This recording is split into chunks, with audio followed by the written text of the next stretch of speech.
Suami sombong berkata, "Malam ini kau tidur di gudang. Sampai kau meminta maaf padaku." Aku hanya menjawab, "Oke," lalu pergi diam-diam. Besoknya ku buat dia terkejut saat tahu.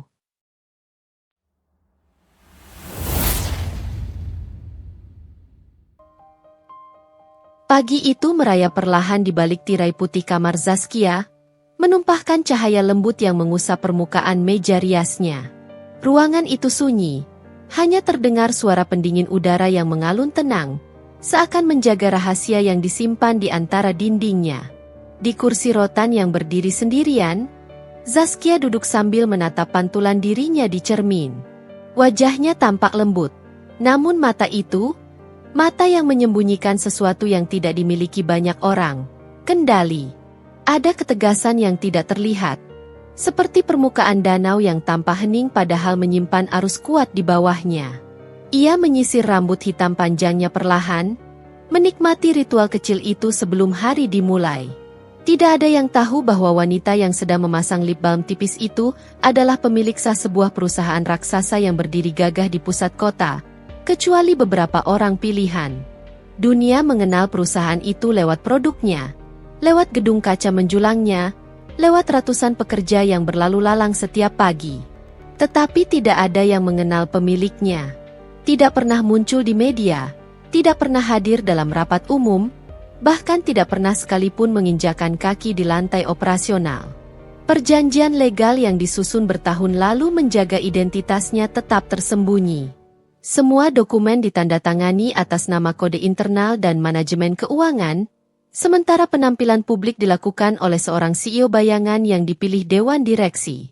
Semua itu bukan karena Zaskia takut tampil.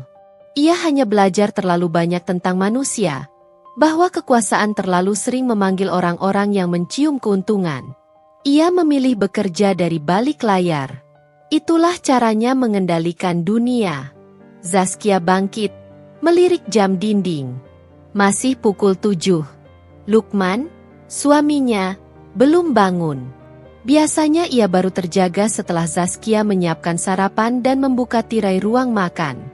Bukan karena ia manja, lebih karena ia terbiasa merasa dunia akan berjalan sesuai ritmenya. Sebuah ritme yang dulu terasa lucu, namun sekarang mulai menunjukkan sisi yang mengganggu. Zaskia menuruni tangga, langkahnya terdengar ringan. Rumah itu luas, tapi tidak mewah mencolok. Ia membangunnya dengan konsep sederhana. Ruang lapang, aroma kayu, dan pencahayaan hangat. Tempat itu menjadi pelindung, bukan panggung.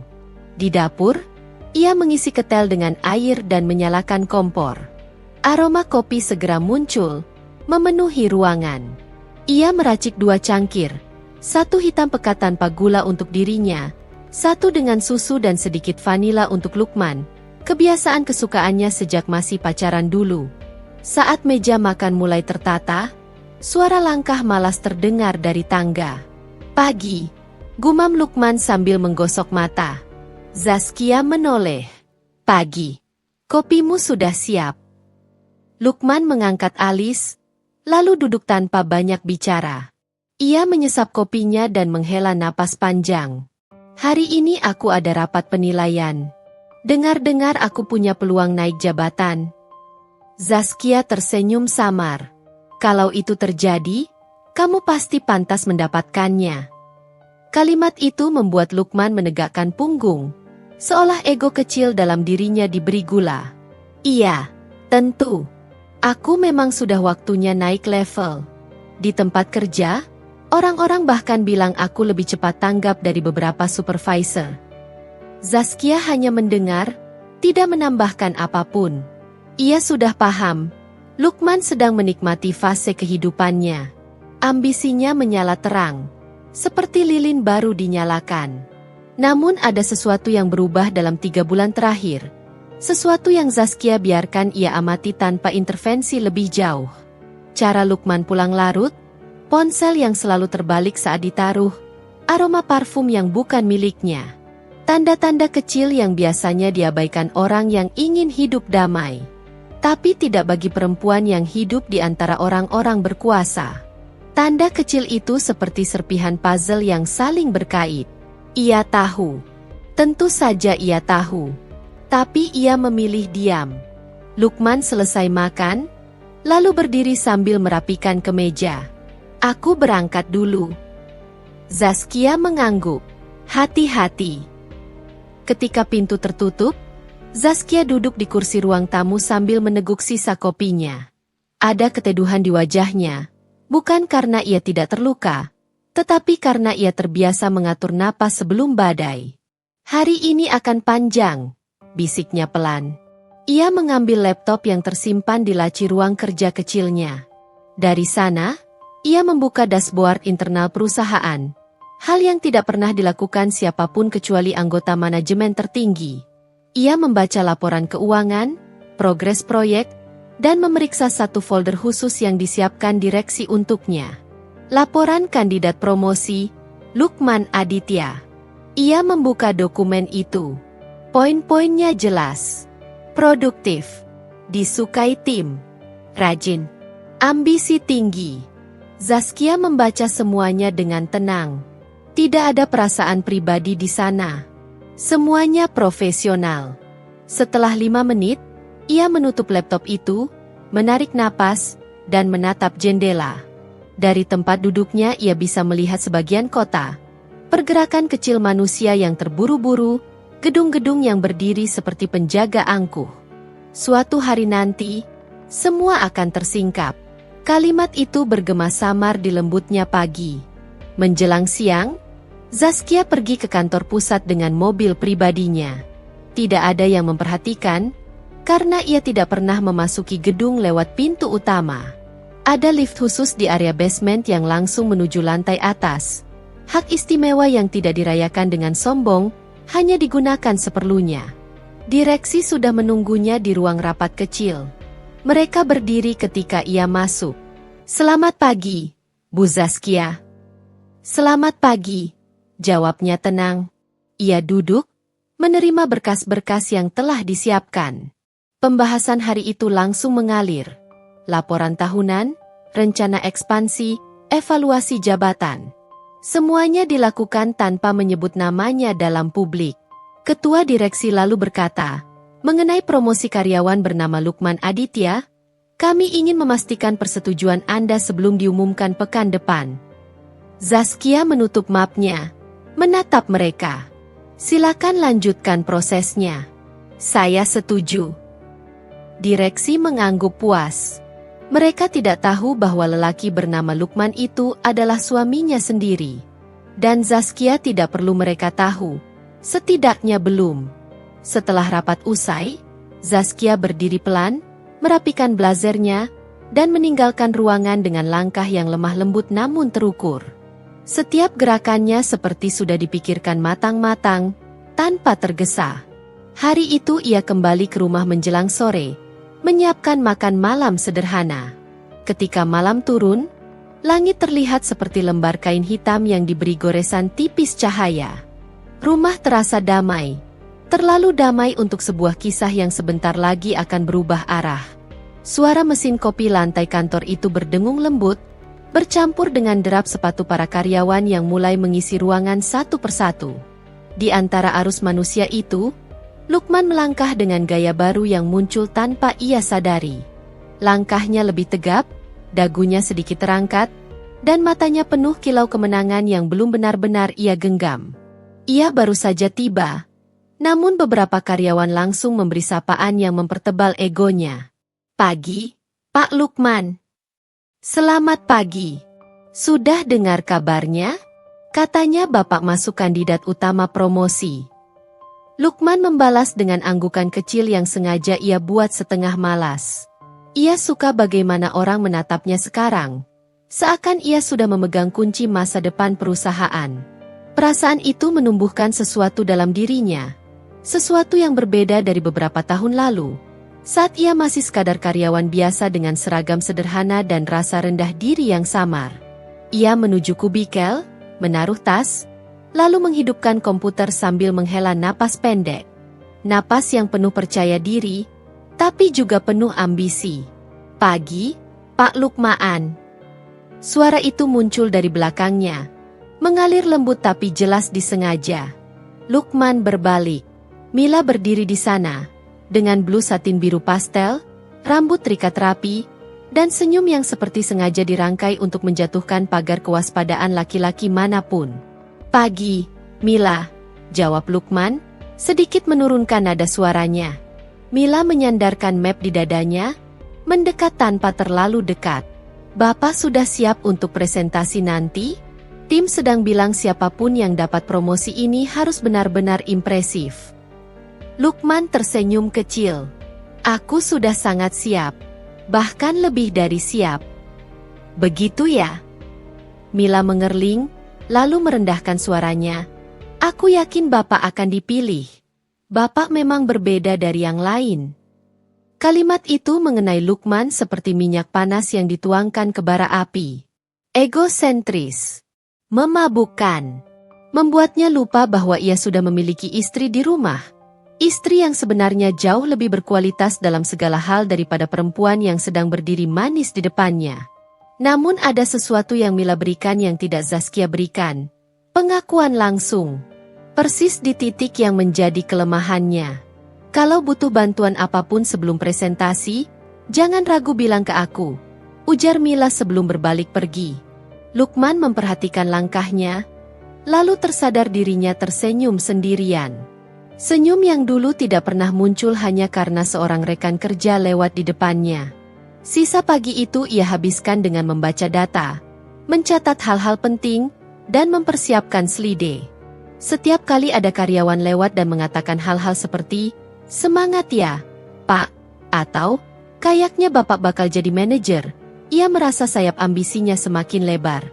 Ia tidak tahu sesuatu, bahwa promosi itu bukan hasil kerja keras semata. Ada jalur panjang yang tidak terlihat, jalur yang bermuara pada seorang wanita yang setiap paginya menyiapkan kopi vanila untuknya. Wanita yang telah menandatangani banyak keputusan penting yang membuat karirnya bisa bergerak secepat ini. Namun Lukman tidak melihat itu. Ia hanya melihat dirinya sendiri. Menjelang siang, Mila kembali mendekatinya, membawa beberapa dokumen koreksi. "Ini data yang kamu butuhkan untuk slide terakhir," ujarnya sambil menyerahkan map tipis. Lukman menatapnya, matanya sedikit berbinar. "Terima kasih. Kamu selalu perhatian." Ucapan itu membuat Mila menunduk sedikit, seperti berusaha menyembunyikan senyum yang tidak benar-benar ingin disembunyikan. Keduanya saling menatap beberapa detik lebih lama dari yang seharusnya. "Pak Lukman," Mila tiba-tiba berkata, "kalau nanti sudah resmi jadi manajer, jangan lupa sama aku ya." Nada itu, nada menggoda yang tidak lagi masuk kategori rekan kerja biasa. Lukman tidak menjawab langsung. Ia hanya tersenyum samar. Senyum yang mengandung banyak interpretasi, namun tak satu pun darinya adalah jawaban yang bermoral. Pukul 2 siang, rapat promosi berlangsung. Lukman presentasi dengan percaya diri yang mengalir deras. Tangannya stabil, suaranya mantap. Sesekali ia melirik Mila yang berdiri di belakang ruangan bersama beberapa staf, memberikan dukungan tanpa suara lewat anggukan lembut. Direksi terlihat puas. Supervisor senior mengangguk. Setelah rapat selesai, Lukman keluar dengan dada membusung. "Pak, presentasinya keren banget." "Luar biasa, Pak Lukman." Hampir semua orang menghampirinya. Di antara kerumunan itu, Mila mendekat, menepuk lengannya perlahan. "Kamu hebat," bisiknya, bukan lagi memakai sapaan formal seperti sebelumnya.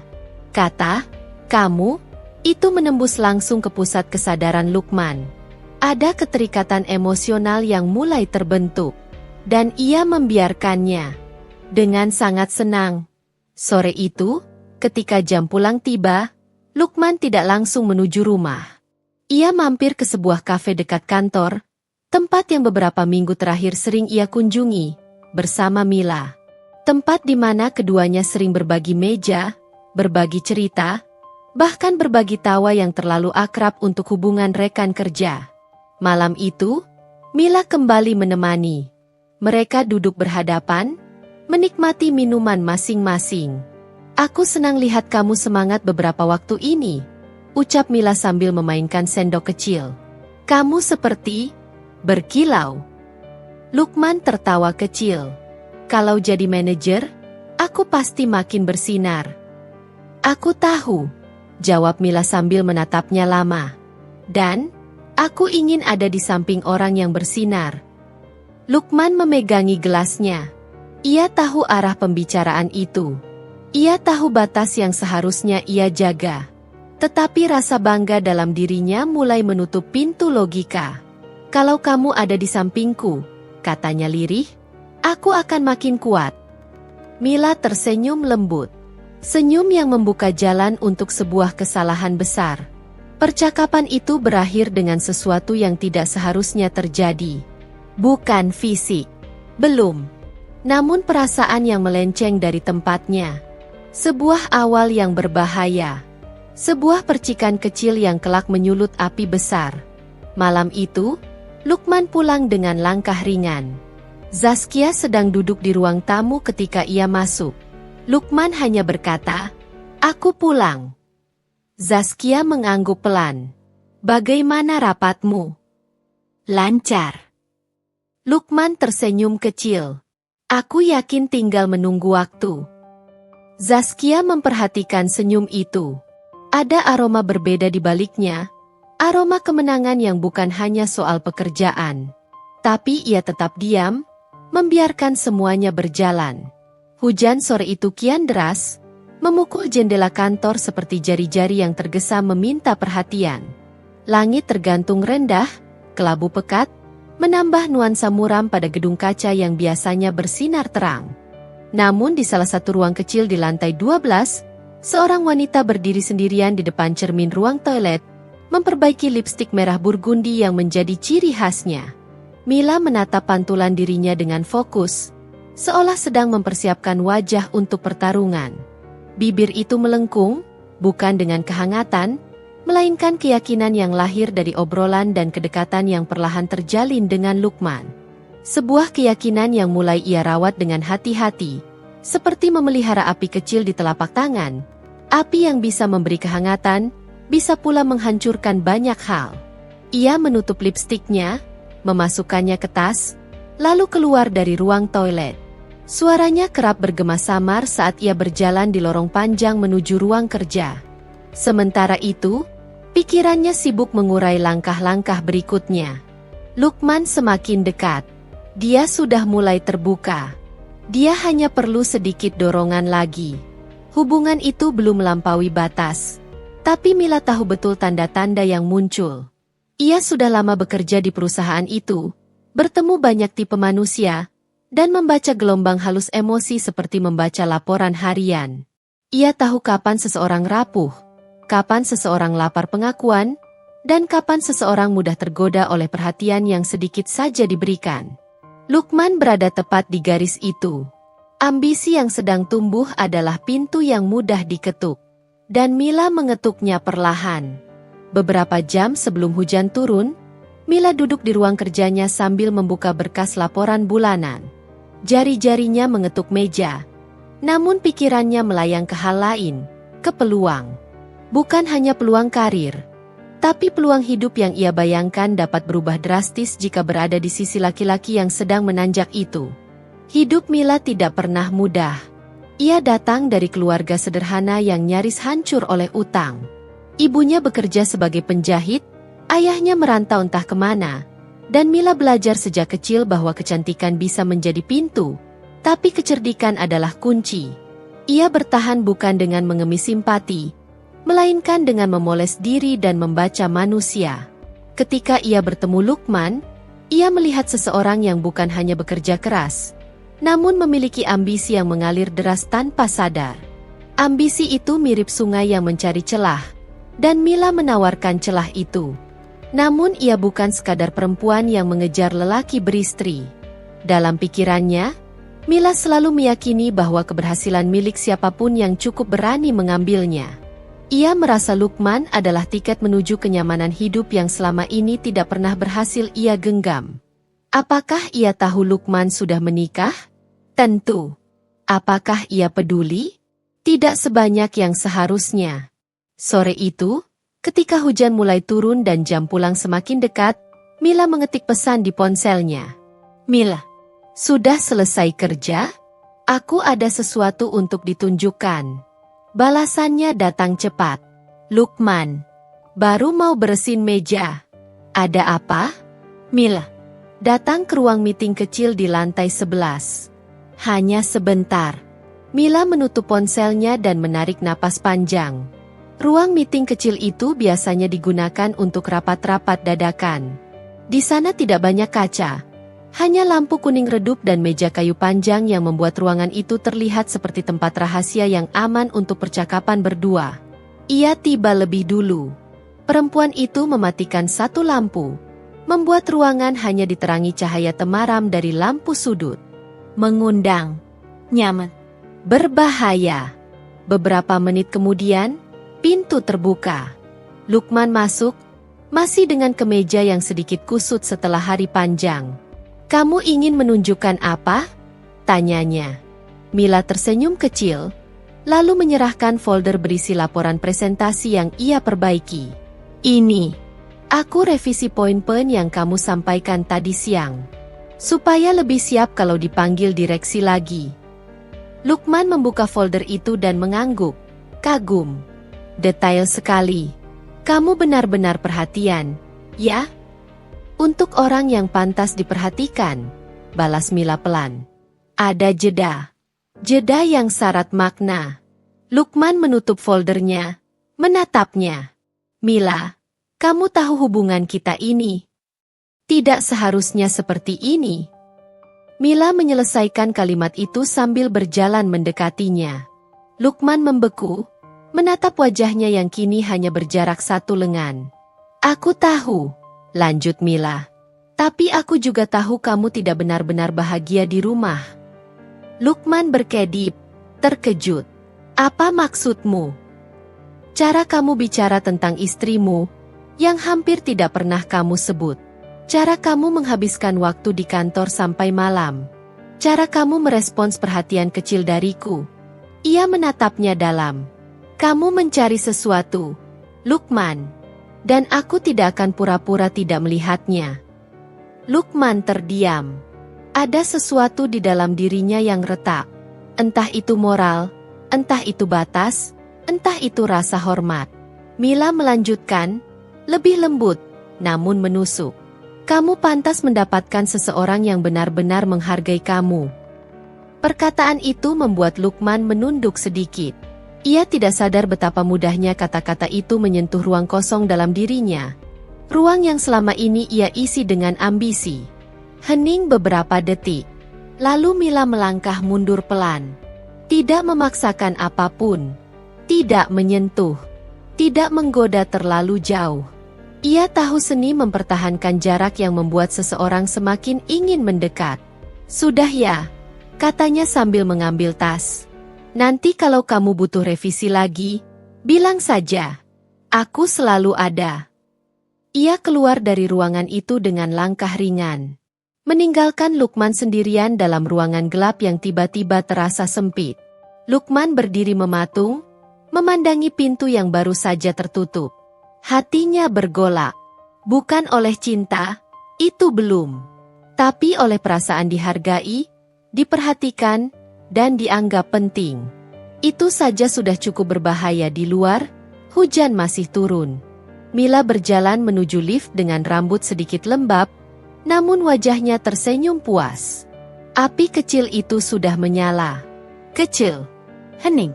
Tapi ia tahu betul bahwa api kecil yang dirawat perlahan bisa menjilat jauh lebih besar daripada yang dibayangkan siapapun. Dan Mila siap merawatnya. Malam itu kantor sudah lengang. Lampu-lampu yang biasanya mengambang seperti bintang neon kini tinggal beberapa yang menyala. Zaskia duduk di ruang kerjanya. Ruangan sederhana untuk ukuran pemilik perusahaan. Tidak ada kemewahan yang mencolok. Hanya perpaduan kayu hangat dan kaca bening. Seolah-olah ia sengaja menciptakan tempat yang bisa menyembunyikan kekuatannya di balik ketenangan. Di luar, dunia mungkin melihatnya hanya sebagai karyawan senior yang kebetulan dekat dengan direksi. Tidak ada yang menyangka bahwa di balik setiap laporan tahunan, setiap ekspansi cabang, dan setiap keputusan besar perusahaan ada tanda tangannya yang disamarkan. Malam itu, ia memutar kembali CCTV ruang meeting lantai 5 tanpa tergesa. Gambar yang muncul, Lukman dan Mila di sudut ruangan, berdiri terlalu dekat untuk sekadar rekan kerja. Mila tertawa kecil. Lukman menyentuh tangannya. Gerakan sederhana, tapi cukup untuk menyalakan alarm di benak perempuan yang hanya diam sejak awal. Bukan karena ia cemburu. Bukan karena hatinya terluka. Tapi karena ia ingin tahu, apa yang sebenarnya dilakukan suaminya di perusahaan miliknya sendiri? Zaskia menatap layar itu tidak dengan kemarahan, melainkan ketelitian seorang ratu yang sedang membaca pergerakan bidak catur. Ia memperbesar gambar, mendengarkan percakapan samar. Aku pasti segera naik jabatan. Mil, suara Lukman terdengar. Manajer divisi? Direkturnya sebentar lagi pensiun. Bos besar itu dermawan banget sama karyawan kayak aku. Mila terkekeh manja. Bagus dong. Kalau kamu makin tinggi jabatannya, kita makin gampang. Ya, kamu tahulah. Zaskia menutup laptop perlahan. Tidak sedetik pun ia terlihat goyah. Ia berdiri, membuka lemari kecil di sudut ruangan. Di dalamnya, ada sebuah brankas tipis. Ia membuka kunci digitalnya dengan ritme tenang. Di dalam brankas itu tersimpan map hitam tebal berisi dokumen kepemilikan perusahaan, rekam jejak audit internal, surat kuasa kepemilikan mutlak, dan beberapa bukti yang ia kumpulkan selama 2 bulan terakhir. Termasuk bukti chat Lukman dengan Mila yang ia dapat bukan karena ia memata-matai suami, tetapi karena sistem keamanan perusahaan otomatis menyimpan log komunikasi internal. Lukman barangkali lupa ia bekerja di tempat milik istrinya sendiri. Zaskia menyentuh map itu seperti seseorang menyentuh kenangan lama. Bukan dengan luka, tapi dengan kesadaran penuh bahwa segala sesuatu sedang berada dalam genggamannya. Tak lama kemudian, pintu ruangannya diketuk. Seorang pria parubaya masuk, Pak Hartanto, direktur utama sekaligus orang pertama yang tahu bahwa Zaskia adalah pemilik sejati perusahaan. Bu Zaskia, katanya sambil menunduk hormat. Saya sudah menerima pengajuan ibu terkait promosi Lukman. Semua persiapan untuk acara besok juga sudah selesai. Zaskia tersenyum tipis. Baik, Pak. Pastikan acara berjalan normal saja. Jangan ada yang berubah. Tentu, jawab Hartanto. Kalau boleh saya jujur, Bu, apakah ibu yakin dengan rencana ini? Zaskia menatapnya. Mata tenang bak permukaan air yang menyimpan badai di dasar. Pak Hartanto, ucapnya lembut, kadang-kadang seseorang harus diberikan panggung agar kita bisa melihat seberapa tinggi ia ingin berdiri, sebelum ia jatuh oleh kakinya sendiri. Hartanto mengangguk dengan pemahaman pahit yang hanya dimiliki orang tua yang sudah lama hidup di dunia yang keras. Setelah Hartanto pergi, Zaskia kembali duduk. Ia membuka ponselnya. Ada pesan dari Lukman. Kia, aku pulang telat. Jangan tanyain macam-macam. Aku rapat penting. Rapat penting. Tepat di jam di mana CCTV menunjukkan Lukman dan Mila mengunci pintu meeting room dari dalam. Zaskia menuliskan balasan singkat. Baik, hati-hati. Tidak ada nada curiga. Tidak ada interogasi. Ketabahannya begitu halus hingga sulit dibedakan dengan ketidakpedulian, dan itulah yang membuatnya berbahaya. Ia kemudian berdiri dan melihat bayangannya sendiri di kaca jendela kantor. Kota yang bersinar di bawahnya adalah panggung yang ia bangun dari nol. Ia telah bekerja 2 kali lebih keras dari para pengusaha yang hanya meminjam nama orang tuanya. Saat semua orang tertidur, ia masih memeriksa laporan. Saat semua orang pulang, ia memastikan gaji karyawan masuk tepat waktu. Zaskia bukan perempuan lemah yang menunggu dibela. Ia adalah pendiri imperium yang sengaja merapat ke belakang panggung agar suaminya bisa bekerja tanpa tekanan status istri. Ia pikir, dengan begitu, hubungan mereka tetap normal. Tetap membumi. Tapi rupanya, Ketenangannya justru membuat orang lain meremehkan siapa dirinya sebenarnya. Di meja kerjanya, sebuah flash disk kecil menyala. Berisi rekaman yang sama, data-data, chat, bukti-bukti terstruktur rapi, bahan bakar untuk sebuah kebenaran yang akan meledak di hari promosi. Hari di mana semua mata akan tertuju pada Lukman. Hari di mana ia merasa puncak karir ada di depan pintu. Hari di mana panggung megah itu akan berubah menjadi kubah transparan yang memperlihatkan kebodohan seseorang yang lupa mengukur dirinya. Zaskia memejamkan mata bukan untuk menahan tangis, karena tak ada yang perlu ia tangisi. Bukan untuk menahan marah, karena amarahnya sudah menjelma ketenangan dingin. Ia hanya mengatur napas. Malam itu, kantor terasa seperti ruang tunggu sebelum badai. Sunyi, tapi membawa aroma perubahan. Besok, bisiknya pada dirinya sendiri, aku akan tunjukkan siapa aku. Ia menutup brankas. Lampu ruangan padam. Ia meninggalkan kantor tanpa menoleh sedikit pun. Langkahnya lembut namun membawa gemuruh tak terlihat pagi itu. Zaskia bangun seperti biasa. Tidak ada yang berubah dalam gerak-geriknya. Ia masih merapikan selimut, membuat teh hangat, dan mengecek agenda kerjanya. Namun ada yang berbeda di udara rumah kecil mereka. Suasana yang biasanya hangat kini terasa seperti ruangan yang menahan napas. Lukman pulang dini hari tadi. Zaskia mendengarnya membuka pintu perlahan, mencoba tidak menimbulkan suara.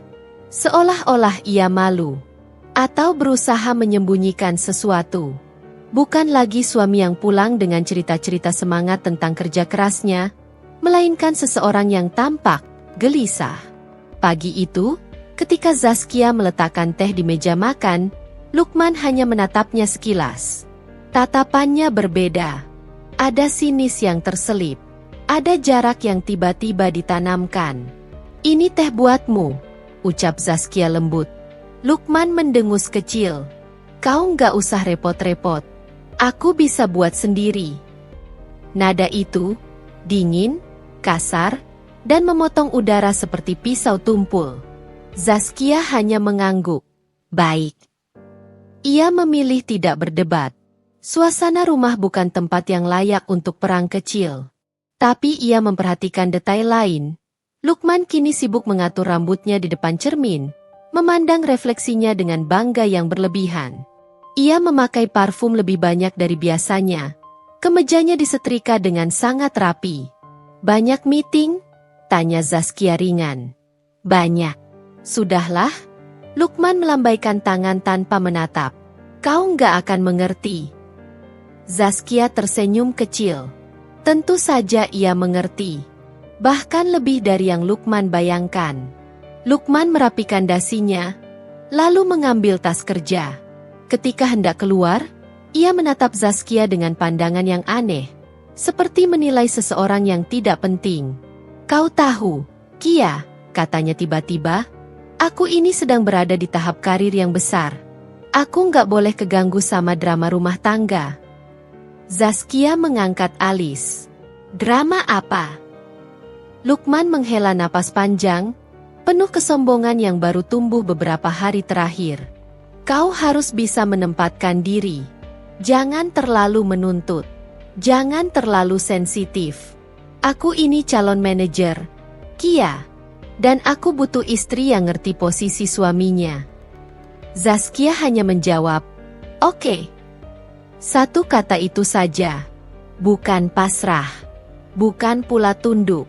Melainkan sebuah cermin yang ia sengaja tegakkan, agar Lukman melihat dirinya sendiri. Tapi suaminya justru mengartikannya sebagai kelemahan. "Oke. Akhirnya kau sadar juga." Lukman tersenyum kecil, puas oleh kekuasaan kecil yang sebenarnya hanya bayangan. "Kau harus tahu diri, Kia." Ia keluar rumah dengan langkah besar, seakan pintu itu adalah panggung yang membuatnya merasa penting. Di tempat kerja, Lukman mulai membicarakan dirinya sendiri seolah ia sudah duduk di kursi direktur. Ia memerintah rekan kerja dengan nada tinggi, berjalan sambil menepuk-nepuk map seperti seorang jenderal yang memeriksa pasukan. Mila mengikutinya kemana-mana, tertawa kecil setiap Lukman bercerita tentang masa depan cerah yang menunggunya. Pak Lukman pasti segera naik jabatan, Mila menggoda. Lukman langsung tersenyum sombong. Sudah pasti. Deretan direksi itu cuma formalitas. Rekan-rekan kerja lain saling berbisik. Ada yang mengangguk hormat karena tak enak menentang. Ada pula yang memutar bola mata dan menghindarinya. Namun perubahan paling mencolok terjadi malam harinya. Saat Zaskia menunggu Lukman pulang untuk makan malam. Seperti biasa, yang datang justru pesan singkat. Aku lembur. Jangan tunggu. Kata lembur itu terasa janggal. Terlalu sering muncul dalam 2 minggu terakhir. Terlalu bersamaan dengan perubahan pola perilaku. Terlalu serupa dengan rekaman CCTV yang telah ia lihat.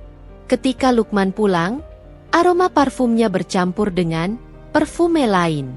Aroma yang tidak asing di kantor, aroma yang Mila pakai. Zaskia menyapanya seperti biasa. Bagaimana kerjaan hari ini? Jawaban Lukman bukan cerita, bukan senyum, bukan rasa lelah. Ia malah menatap Zaskia seperti seseorang yang tidak lagi berada dalam level hidup yang sama. Kia, katanya sambil membuka kancing kemeja, kau harus mulai bisa menyesuaikan diri. Jangan terlalu manja. Jangan terlalu banyak tanya. Aku ini lagi fokus. Fokus apa? Zaskia sengaja bertanya lembut. Tanpa perang, tanpa menusuk, hanya sebuah kalimat yang menguji. Promosi, hubungan kantor, masa depan. Lukman menjawab cepat. Lalu, dengan nada merendahkan. Kau itu cuma kerja bagian administrasi. Kau nggak akan ngerti dunia profesional. Zaskia menahan senyum. Ia ingin tertawa, tapi ia biarkan hatinya tetap tenang. Aku ngerti, jawabnya lagi. Kata sederhana itu kembali membuat Lukman merasa menang. Ia mengangguk puas lalu masuk kamar. Zaskia berdiri sendiri di ruang tamu, memandangi pintu kamar yang tertutup. Dalam diam, ia bisa merasakan 2 hal. Pertama, suaminya benar-benar sedang berubah. Kedua, perubahan itu tidak datang dari kelelahan, bukan dari tekanan kerja, tapi dari seseorang yang merasa dirinya naik kelas, dan mulai meremehkan perempuan yang selama ini menopangnya. Namun Zaskia tidak membiarkan hatinya menggelap. Ia berdiri tegak, menyiapkan teh untuk dirinya sendiri. Wajahnya tenang, seperti seseorang yang menunggu puzzle selesai tersusun. Karena ia tahu, Lukman sedang membangun sebuah panggung. Dan ia sendiri yang kelak akan terpeleset dari panggung itu. Zaskia hanya perlu menjadi penonton yang sabar. Untuk saat ini, ketenangan adalah kekuatannya. Dan malam demi malam, perubahan sikap Lukman semakin terang. Dari suami yang dulu menghargai setiap masakan Zaskia, kini ia lebih sering menghina. Dari suami yang dulu meminta pendapat Zaskia sebelum mengambil langkah, kini ia mengatakan, "Kau bukan siapa-siapa, Kia. Jangan ikut campur." Dan perubahan sikap suaminya akan menjadi alasan pertama kenapa panggung itu akhirnya runtuh malam itu. Rumah seperti menyimpan dentuman yang belum meledak. Langit gelap, hujan tipis turun seperti garis-garis rahasia yang diseret angin. Zaskia pulang lebih awal dari kantor setelah memastikan segala persiapan untuk acara promosi di hari esok sudah sempurna. Ia memasuki rumah dengan langkah tenang, tapi ada sesuatu yang berbeda di udara, seperti dinding menyimpan bisikan asing. Lampu ruang tamu menyala redup. Tas kerja Lukman ada di meja, tapi pemiliknya tidak terlihat. Zaskia menggantungkan cardigan, lalu mendengarkan suara samar di lantai 2. Suara seperti tawa pelan dan dentingan gelas. Detik itu, tubuhnya tidak bergetar, tidak pula panik. Justru ketenangannya semakin mengeras, seperti permukaan air danau yang akan membeku.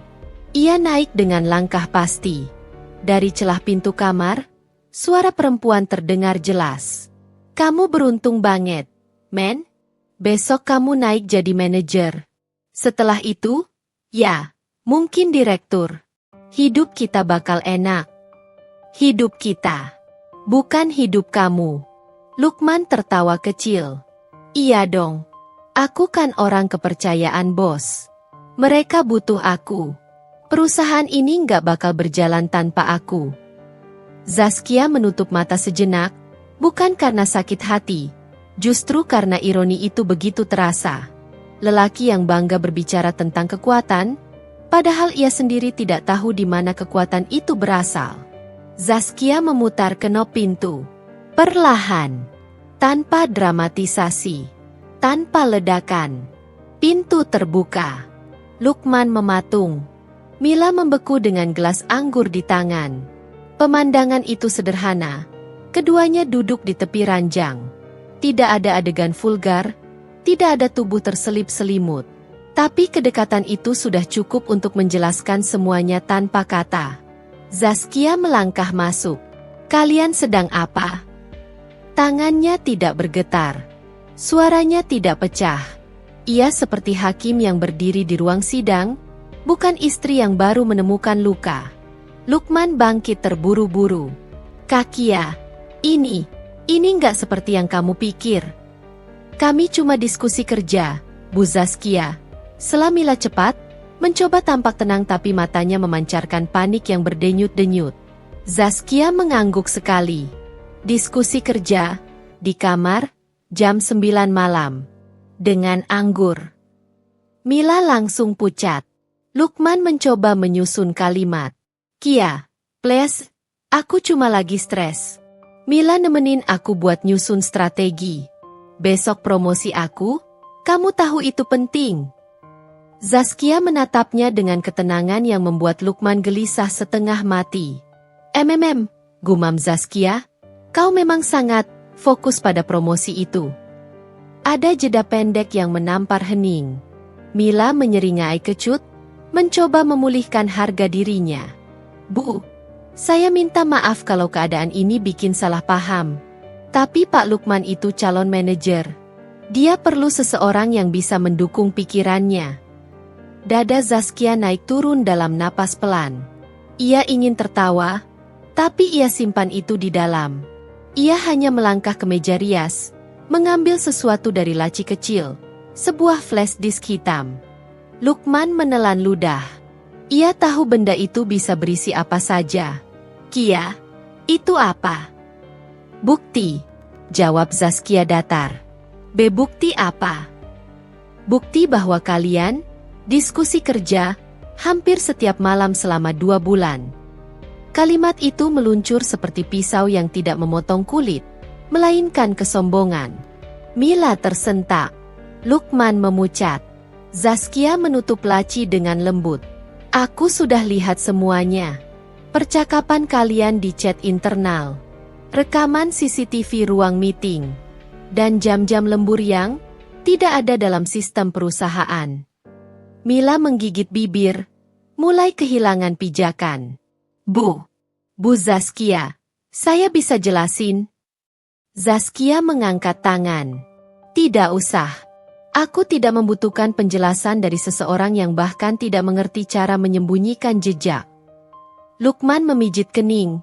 Panik mulai menelan kepalanya. Kia, kamu salah paham. Aku cuma manusia. Aku capek. Aku stres. Dan kau memilih Mila untuk menghilangkan stresmu? Tanya Zaskia. Lukman terdiam. Bibirnya menganga tapi tidak menghasilkan jawaban. Dan saat itulah, topeng itu benar-benar jatuh. Bukan oleh kemarahan. Bukan oleh teriakan. Tapi oleh ketenangan Zaskia yang tidak mengakui Lukman sebagai sesuatu yang perlu dipertahankan. Kia, please, jangan bawa ini ke perusahaan. Suara Lukman mulai pecah. Besok hari penting buat aku. Zaskia menatapnya dalam-dalam. Oh, besok akan tetap jadi hari penting untukmu. Wajah Lukman cerah sedikit. Terima kasih, Kia. Aku janji akan. Tapi bukan hari di mana kau naik. Zaskia menyelesaikan kalimatnya. Lukman seperti ditampar oleh udara itu sendiri. Kia, jangan bercanda. Senyum Zaskia muncul. Tipis, dingin, tajam. Aku tidak pernah bercanda soal pekerjaanku. Mila mengerutkan dahi. Tunggu, pekerjaan ibu. Dan itulah saat kunci terakhir dari drama malam itu terputus. Zaskia berdiri tegak, menatap keduanya. Besok, kau akan tahu siapa aku. Lukman menatapnya dengan wajah yang tidak lagi sombong, melainkan takut. Topeng arogansinya runtuh, berguguran seperti kaca rapuh yang akhirnya menyentuh lantai. Kakia, apa maksudmu? Zaskia merapikan tasnya, mengambil ponsel, dan berkata dengan suara yang begitu tenang yang menyimpan badai. Aku pemilik perusahaan yang sangat kau banggakan itu. Suasana hening. Mila terjatuh duduk. Lukman hampir tidak bisa berdiri. Namun Zaskia sudah melangkah pergi. Ia menuruni tangga tanpa menoleh, seperti seseorang yang menutup pintu bab lama tanpa perlu meratap. Saat pintu rumah tertutup di belakangnya, malam terasa seperti pecahan kaca yang berjatuhan perlahan. Malam demi malam setelah topeng Lukman dan Mila runtuh, Zaskia memilih langkah yang tidak disangka siapapun. Ia mengecilkan dirinya. Bukan karena kalah, bukan karena pasrah, melainkan karena ia ingin melihat, mendengar, dan mengukur segalanya tanpa satupun bias. Ia tahu, untuk memahami seseorang sampai ke sumsum sifatnya, manusia perlu diam. Dan Zaskia memilih diam yang paling elegan. Diam yang tidak menuntut, tidak memaksa, dan tidak memberi Lukman kesempatan untuk menyalahkannya. Ia tidak meninggalkan rumah malam itu. Ia hanya mengemudi keliling kota sebentar, berhenti di sebuah taman kecil, dan duduk di dalam mobil. Hujan tipis mengguyur kaca, menciptakan garis-garis noda cahaya lampu jalan yang tampak seperti luka yang memanjang pelan. Zaskia menyandarkan kepala, menarik napas panjang. Aku ingin lihat, seberapa jauh kau berjalan dalam gelap, men, gumamnya lirih. Ia pulang 30 menit kemudian. Tanpa marah, tanpa pertanyaan, tanpa drama. Ketika ia masuk rumah, Lukman terlihat gelisah, mondar-mandir di ruang tamu. Mila sudah pergi. Keheningan menyengat seperti udara dingin di rumah yang kehilangan arah. Lukman menyambutnya dengan wajah bersalah setengah hati. Bukan karena ia menyesal, tapi karena ia takut konsekuensi. Kia, tadi itu nggak seperti yang kamu lihat. Kamu harus percaya aku, katanya sambil meraih lengan Zaskia. Zaskia pelan melepas tangannya. Baik, aku percaya. Lukman terpaku. Bukan jawaban yang ia harapkan. Ia menunggu ledakan, tapi yang datang justru keheningan lembut yang membuatnya lebih gugup. Kakakmu percaya? Ya, jawab Zaskia, suaranya ringan seperti angin. Lukman mengangguk pelan, merasa sedikit menang. Sikap Zaskia yang tidak mempersoalkan apapun membuat egonya kembali naik. Bagus.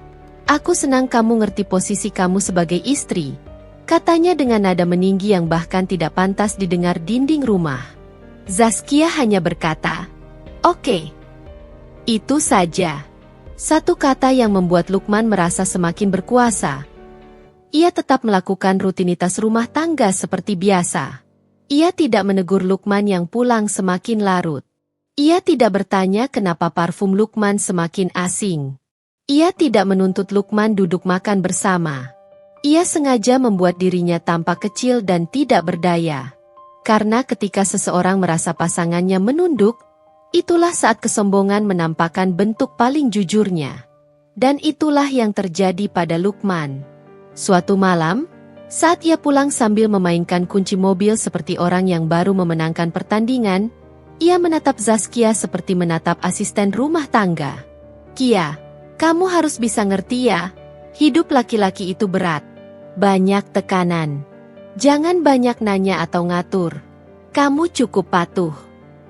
Zaskia menunduk sedikit. Suaranya hampir seperti bisikan. Baik. Dalam hati, ia mencatat setiap kata Lukman. Setiap nada tinggi. Setiap gerak tubuh yang meremehkannya. Ia pulang hampir jam 12 malam. Wajahnya letih, tetapi bukan letih kerja. Letih karena terlalu sibuk bermain cantik dengan Mila dan membangun ilusi bahwa dunia ada di genggaman. Ketika melihat Zaskia masih terjaga di sofa, Lukman langsung mengernyit. "Kamu kenapa belum tidur?" "Aku nunggu kamu," jawab Zaskia, tanpa emosi. Lukman mendengus. "Kamu nggak usah nunggu. Itu ngerepotin diri sendiri." Zaskia menunduk sedikit. "Maaf." Lukman tersenyum puas. Kesombongan itu kini tumbuh seperti akar liar di dadanya. Ia berjalan ke dapur, mengambil minum, lalu kembali dengan suara yang lebih keras dari biasanya. "Kia, aku mau aturan baru." Zaskia menatapnya, lembut. "Aturan?" "Iya." Lukman melipat tangan di dada, mencoba tampak seperti lelaki yang berhak memerintah dunia. "Mulai malam ini, kalau aku pulang capek, kamu jangan banyak komentar. Kalau aku butuh ruang, kamu jangan ikut campur. Dan kalau kamu bikin aku kesel..." Ia berhenti, lalu menunjuk pintu belakang. "Kau tidur di gudang." Zaskia mengangkat wajah perlahan. Tatapannya kosong. Damai. Tidak ada kemarahan. Tidak ada sedih. Karena ia sudah tahu sebentar lagi Lukman menancapkan paku terakhir untuk menghancurkan dirinya sendiri. Lukman melanjutkan, nadanya seperti seorang penguasa kecil yang lupa ia hanya numpang hidup di rumah perempuan yang sedang ia hina. "Sampai kamu minta maaf. Sampai kamu ngerti diri." Zaskia hanya menjawab pelan, hampir seperti mantra lembut yang hanya ditujukan pada angin. "Oke." Lukman tersenyum puas. "Bagus." Ia masuk kamar, membanting pintu. Di ruang tamu, Zaskia berdiri memunggungi pintu yang baru tertutup itu. Ia menatap tanaman kecil di sudut ruangan. Daunnya bergetar karena angin yang masuk dari jendela. Dan saat itulah Zaskia membisikkan sesuatu pada dirinya sendiri. "Besok, semua orang akan tahu siapa yang seharusnya minta maaf." Ia mengambil tas kecil yang sudah ia siapkan sejak malam topeng jatuh. Ia melangkah keluar rumah tanpa suara. Tidak ke gudang. Tidak ke ruang tamu. Tidak ke kamar tamu. Ia pergi ke tempat di mana seorang pemilik perusahaan seharusnya berada. Ke meja rapat, ke kantor, ke ruang di mana masa depan perusahaan ditentukan. Malam itu, Zaskia memilih merendah agar kebenaran terlihat tanpa ia harus berbicara. Langit pagi di rumah itu masih lembut, seperti tirai tipis yang belum tahu akan ada badai. Tapi Lukman, ia sudah bangun dengan dada membusung. Langkahnya seperti orang yang baru saja memenangkan dunia. Ia bercermin lama, terlalu lama, seakan melihat seorang raja baru yang siap dilantik. Promosi. Itulah yang mengisi kepalanya, bergulung-gulung seperti drum parade kemenangan. Zaskia melihat semua itu dengan mata yang jernih tetapi tenang, seperti air danau yang sengaja tidak bergerak agar langit bisa memantul sempurna. Ia hanya meletakkan secangkir kopi di meja makan, tanpa komentar, tanpa jeda emosional. "Kayaknya nanti aku bakal pimpin tim baru," kata Lukman sambil merapikan dasi. Ada nada congkak yang tak pernah muncul sebelumnya. "Orang-orang akhirnya tahu kemampuan aku." Zaskia tersenyum tipis. "Selamat ya." Ia mengucapkannya tanpa getaran apapun, dilapisi ketenangan yang terlalu sempurna. Ketenangan itu membuat Lukman justru meremehkan, bukan curiga. "Sebenarnya aku tuh capek kalau harus terus jelasin ke kamu. Kamu kan cuma, ya, kamu tahulah, istri. Urus rumah. Biar aku yang urus masa depan kita." Lukman mengangkat alis, ekspresi yang ingin menegaskan superioritasnya. Zaskia hanya mengangguk. Tapi di balik kepala yang menunduk itu, pikirannya bekerja seperti mesin sunyi yang sudah disiapkan jauh sebelum pagi itu tiba. Ia tahu tentang promosi itu bahkan sebelum Lukman mengetahuinya dari HR. Ia tahu alur perusahaan, tahu siapa yang mendorong nama Lukman, dan tahu bahwa posisinya sebagai CEO lah yang membuat promosi itu mungkin. Tanpa Lukman sadar bahwa ia selama ini naik berkat bayangan yang ia remehkan. Tapi hari ini bukan hari untuk membongkar semuanya. Hari ini adalah hari untuk membiarkan Lukman merasa ia terbang. Karena semakin tinggi seorang manusia naik dengan kesombongannya, semakin jelas suara saat ia jatuh. Di kantor, Lukman berjalan seolah seluruh koridor adalah karpet merah. Ia tersenyum pada rekan-rekan dengan gaya yang nyaris sinis. Promosi itu belum diumumkan secara resmi, tapi ia sudah menebar aura pemenang. Sementara itu, Zaskia tiba di gedung yang sama dari pintu belakang, seperti bayangan yang memilih tidak menonjol. Ia naik ke lantai 29, ruangannya sendiri, ruangan yang tak pernah Lukman tahu eksistensinya.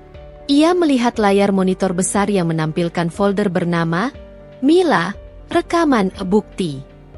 Folder itu ia buka pelan, seperti membuka pintu rahasia masa depan. Ada voice note, tangkapan layar, bukti transaksi, foto-foto, dan yang paling ia simpan seperti mahkota terakhir, potongan video malam ketika topeng Lukman dan Mila jatuh. Semua masih aman, terkunci, tertata. Dan pagi ini, Zaskia hanya berkata pada dirinya sendiri, dalam nada serupa angin yang menyiapkan badai. Nikmatilah harimu, Lukman. Ini adalah puncak kecil sebelum jurang panjang itu menelanmu. Ia menyesap kopi di ruangannya, sementara jauh di bawah, Lukman tersenyum seperti raja yang lupa bahwa singgasananya milik orang lain. Hari itu, aula besar perusahaan berubah menjadi panggung yang memantulkan cahaya mewah, gemerlap lampu, layar LED raksasa, kursi-kursi bersusun seperti penonton konser. Semua orang berdandan rapi, menunggu satu pengumuman penting, promosi besar tahunan. Dan di tengah keramaian itu, Lukman berdiri dengan dada yang sudah hampir menembus jasnya. Ia menganggap hari ini adalah hari kelahirannya kembali. Hari ketika dunia akhirnya melihat hebatnya dirinya. Sementara Zaskia duduk manis di barisan depan. Gaunnya sederhana, elegan seperti cahaya lilin yang tak butuh hembusan untuk menunjukkan keberadaannya. Ia tampak seperti sekadar istri karyawan, bukan pemilik tahta tertinggi perusahaan. Kepalanya sedikit miring, bibirnya membentuk senyum tipis. Senyum yang, jika dilihat lebih lama, tampak seperti undangan menuju jurang acara dimulai. Direktur utama, yang sebenarnya hanya boneka posisi, berdiri di panggung. Ia membuka amplop pengumuman promosi, suara mikrofon memantul ke seluruh ruangan. Dengan bangga, perusahaan memberikan posisi Head of Regional Development kepada. Jeda itu panjang. Lukman menarik napas seperti seorang aktor yang menunggu sorakan. Lukman Pratama. Tepuk tangan pecah. Riuh. Meriah. Tepat seperti yang Lukman bayangkan setiap malam sebelum tidur. Ia berdiri. Wajahnya bercahaya. Ia menatap Zaskia, berharap istrinya terpukau. Namun Zaskia hanya menyatukan kedua tangan, bertepuk seperlunya, ketenangan yang justru menusuk lebih dalam dari teriakan. Lukman melangkah ke panggung. Ia mengambil mikrofon, siap memberi pidato. Dan pada detik itulah, neraka dimulai. Lampu aula tiba-tiba meredup. Layar LED di belakang panggung berkerlap-kerlip seperti tersambar petir digital. Suara audio menggelegar, bukan musik kemenangan, tapi suara desisan yang perlahan berubah menjadi rekaman. Rekaman suara perempuan. Mas, aku takut kalau istrimu curiga. Suara Mila. Ruangan yang penuh tepuk tangan tadi mendadak membeku. Lukman kaget. Mikrofon di tangannya bergetar. Rekaman berlanjut. Tenang, sayang, dia nggak tahu apa-apa. Istriku itu cuma perempuan rumahan yang sok sibuk. Itu suara Lukman. Jelas, tanpa kabur, tanpa ampun. Riuh bergeser menjadi gumaman ngeri. Terlalu cepat, terlalu telanjang. Layar LED berubah menampilkan foto-foto, screenshot percakapan, transfer uang, video dari malam di apartemen Mila. Lukman merasa jantungnya diperas. Wajahnya pucat, kakinya melemas, seluruh tubuhnya bergetar seperti daun jatuh di tengah badai. Matikan! Matikan semua! Teriaknya putus asa. Tapi tak ada yang bergerak. Para karyawan menonton dengan mata terbelalak, sebagian menutup mulut, sebagian langsung mengambil ponsel. Aula itu berubah menjadi ruang penghakiman. Panggung itu berubah menjadi perapian yang menelan Lukman hidup-hidup. Dan di barisan depan, Zaskia hanya menatapnya. Tenang, dingin, tak berkedip. Tatapan yang seperti mengingatkan Lukman bahwa panggung ini, yang ia kira tahta kemenangan, sebenarnya telah disiapkan untuk menjadi kuburan reputasinya. Ketika video terakhir berhenti, lampu menyala. Direktur utama hanya berdiri terpaku, tak tahu harus berkata apa. Para manajer membisikkan sesuatu dengan wajah panik. Lukman memandang Zaskia dari atas panggung, mencoba mencari sedikit belas kasihan.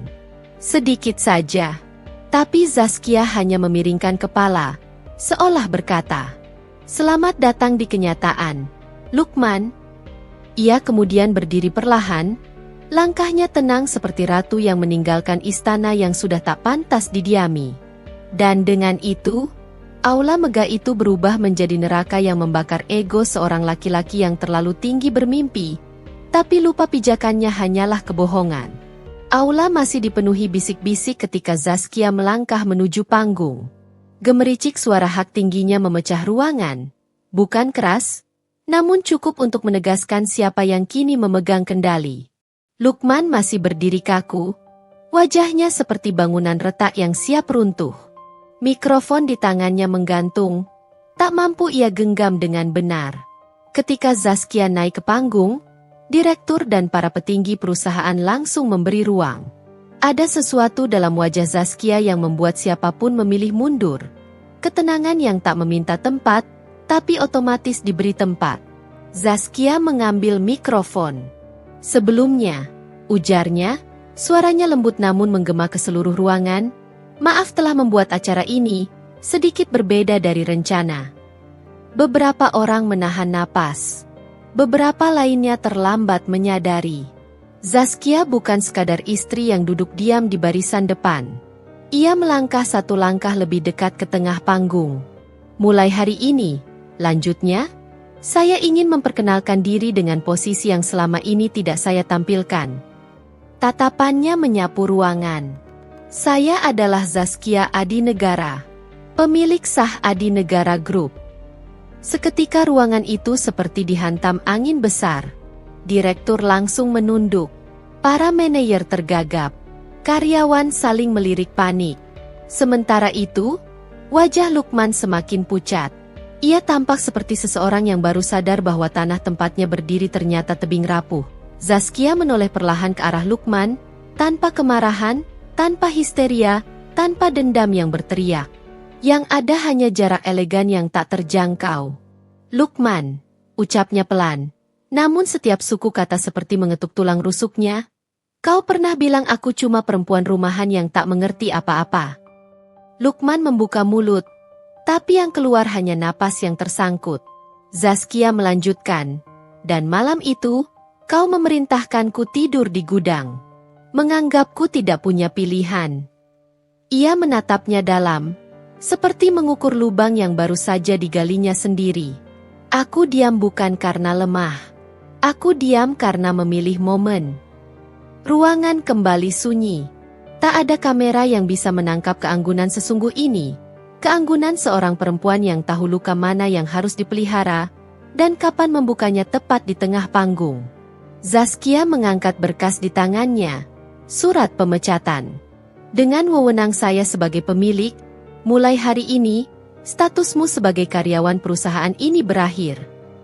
Surat itu jatuh perlahan dari tangannya, melayang bagai daun kering yang memutus musim. Lukman menatapnya tidak percaya. Suaranya pecah. "Zas, jangan begini. Kita bisa bicarakan. Aku salah. Aku bisa berubah." Zaskia mengangkat alis sedikit. Bukan mengejek. Hanya seperti seseorang yang telah selesai menimbang beban. "Kau bukan menyesal.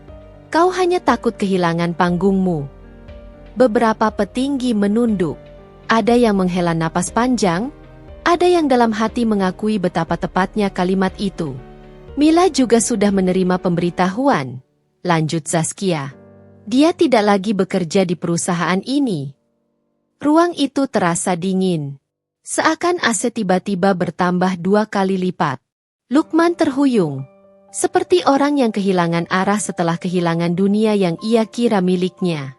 Aku mencintaimu, katanya, hampir berbisik. Aku cuma hilaf. Zaskia mendekat 1 langkah. Jarak mereka kini hanya sejengkal. Ia menatap laki-laki itu tanpa sisa dendam. Seperti seseorang yang akhirnya benar-benar selesai. Kau mencintaiku? Kau memerintahkanku tidur di gudang. Lukman menutup wajahnya. Hancur. Tak ada lagi jas mewah, tak ada lagi gelar, tak ada lagi superioritas. Hanya seorang pria yang akhirnya dipaksa melihat dirinya sendiri. Zaskia melepas mikrofon dan berbalik.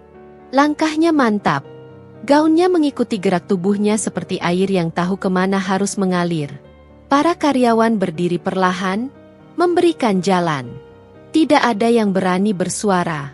Tidak ada yang berani memotong momen ini. Saat Zaskia mencapai pintu aula, seorang manajer senior berkata lirih, "Bu, Anda ingin kami mengawal Pak Lukman keluar?"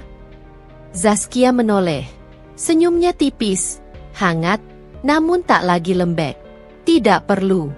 Biarkan dia belajar melangkah sendiri. Dan ia berjalan keluar di luar gedung. Angin pagi menyambutnya. Kota terlihat sibuk. Tapi untuk Zaskia, dunia terasa tenang. Seperti lembar buku terakhir yang akhirnya tertutup dengan rapi. Ia menatap ke langit, menarik napas panjang. Tidak ada air mata. Tidak ada sesal. Tidak ada bayangan luka yang menghantuinya. Hanya kelegaan seorang perempuan yang telah mengembalikan dirinya kepada dirinya sendiri. Zaskia melangkah menuju mobilnya. Kepalanya tegak, tubuhnya ringan. Ia bukan istri yang disisihkan. Ia bukan perempuan yang ditindas. Ia bukan bayangan di belakang suami. Ia adalah pemilik perusahaannya. Pemilik hidupnya. Pemilik keputusan terakhir dalam bab ini. Dan ketika pintu mobil tertutup, bab ini pun selesai. Dengan indah. Dengan tegas. Dengan kemenangan yang sunyi, namun menggetarkan. Zaskia tidak membalas dengan amarah. Ia mengakhiri dengan martabat. Dan kadang, kemenangan paling besar adalah ketika kita pergi tanpa perlu menoleh sama sekali. Kisah ini bukan sekadar kisah tentang pengkhianatan atau pembalasan. Ia adalah cermin kecil yang mengingatkan kita bahwa kekuatan seorang perempuan tidak selalu hadir dalam bentuk teriakan, balasan, atau perang terbuka. Terkadang, kekuatan itu berwujud kesunyian yang matang, ketenangan yang menunggu waktu yang tepat untuk berdiri. Zaskia memperlihatkan satu hal penting. Harga diri tidak bisa ditawar, apapun alasannya. Dalam hubungan, perempuan sering diajarkan untuk memaafkan, menahan, mengalah. Namun kisah ini ingin menyampaikan bahwa mengalah bukan berarti menghilang, dan diam bukan berarti kalah. Ada batas-batas yang pantas dijaga. Ada martabat yang tak boleh diinjak siapapun, bahkan oleh orang yang kita cintai. Kisah ini juga mengangkat satu benang merah. Jangan pernah salah menilai seseorang dari tampilan luarnya. Lukman melihat Zaskia sebagai sosok sederhana yang tak tahu apa-apa. Ia lupa bahwa yang paling tenang justru seringkali menyimpan kekuatan paling besar. Untuk para pembaca, semoga kisah ini memberi ruang bagi keberanian dalam diri. Keberanian untuk mencintai tanpa kehilangan diri sendiri. Keberanian untuk pergi ketika dihancurkan. Keberanian untuk berdiri tegak tanpa dendam. Dan keberanian untuk menjaga martabat dengan cara yang elegan. Semoga setiap halaman membawa kalian pada perjalanan batin yang membuat dada hangat, sesekali perih, tapi penuh kepuasan ketika sampai di akhir. Terima kasih telah mengikuti jejak langkah Zaskia sampai bab terakhir. Semoga kisah ini tinggal lama dalam ingatan, bukan sebagai luka, tapi sebagai pengingat bahwa setiap perempuan memiliki tahtanya sendiri.